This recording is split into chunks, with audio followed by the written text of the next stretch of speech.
Okay, so today we're diving into a story about a program that many people rely on and may not even know about. Right. Yeah. Lifeline. Lifeline, exactly. And we're looking at the case of Issa Asad, Yeah. CEO of Hello Mobile and Q-Link Wireless. Right. And he just pled guilty to a massive fraud scheme that took over $100 million. Yeah, over $100 million from this program that is supposed to help low-income people afford internet and phone service. Wow, yeah, so first of all, just for anybody who doesn't know, can you just explain a little bit about what Lifeline is? Yeah, so Lifeline is a government program that's been around for a while, and basically what it does is it subsidizes the cost of phone and internet service for low-income households so that everybody can kind of afford to be connected in this digital age. It's And excessive. especially now, it's Yeah. really essential. And as we've seen during the pandemic, being connected is not just a luxury. It's kind of essential for work, for education, for staying connected with family, for accessing telehealth services. So Lifeline plays a really important role for a lot of people. Absolutely. And when you think about somebody who's in a position like Assad, running these companies that are supposed to be helping people, it's just like, wow, what a betrayal. It is. It's a huge betrayal of trust because, he was in a position where he was supposed to be administering this program responsibly. And instead, he saw an opportunity to enrich himself at the expense of some of the most vulnerable people in our society. And it wasn't just a one-time thing. It was a long-running scheme. No, this went on for almost a decade. Oh my gosh. Yeah, he admitted to creating this system where he was essentially claiming subsidies for customers who were not eligible for the program.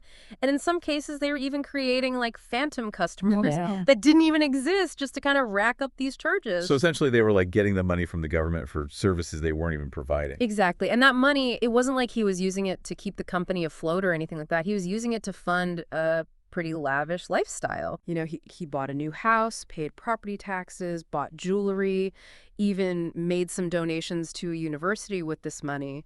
So it's a really egregious case of greed and really taking advantage of a system that's supposed to be helping people.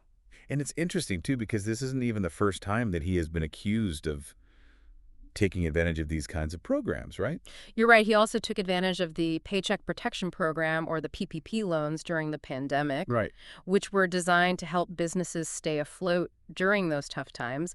And he fraudulently obtained millions of dollars through that program as well. So it's like a pattern of behavior here. Exactly. It seems to be a pattern of behavior where he sees these programs that are designed to help people, and he sees them as an opportunity to enrich himself. And I think that's what makes this case so disturbing.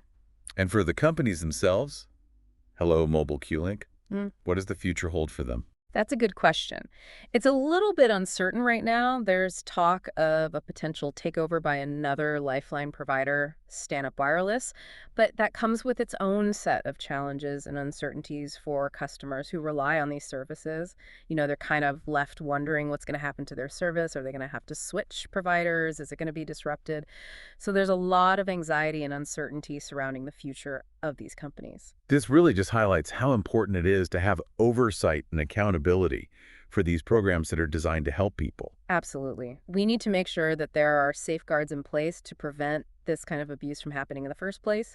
And when it does happen, we need to make sure that those responsible are held accountable. It's really unfortunate that these things happen, but at least hopefully it will lead to some changes that will prevent it from happening again in the future. Yeah, I think that's the hope here, that this case will serve as a wake-up call and lead to some much-needed reforms. It really makes you think what else is out there. That's right, because this is just one case, and it makes you wonder what other kinds of fraud and abuse are happening with these government programs that we don't even know about yet. And how many people are being hurt by it. Yeah, exactly. So it's really important to shine a light on these issues and make sure that we're doing everything we can to protect taxpayer dollars and make sure that these programs are actually helping the people they're intended to help.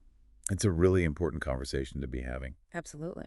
Well, this has been a really fascinating and disturbing deep dive. Yeah, it really has. I think it's so important to shed light on these stories and make sure that people are aware of what's happening. I agree. And I think it's also important to remember that behind all of these headlines and all of this data, there are real people who are being affected by these crimes. And so we need to make sure that we're not losing sight of the human cost of fraud and abuse. Absolutely.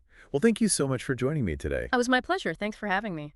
And for everybody listening, thank you for joining us on this deep dive into this Really important story. We'll be back next time with another deep dive into something that we think that you should know about.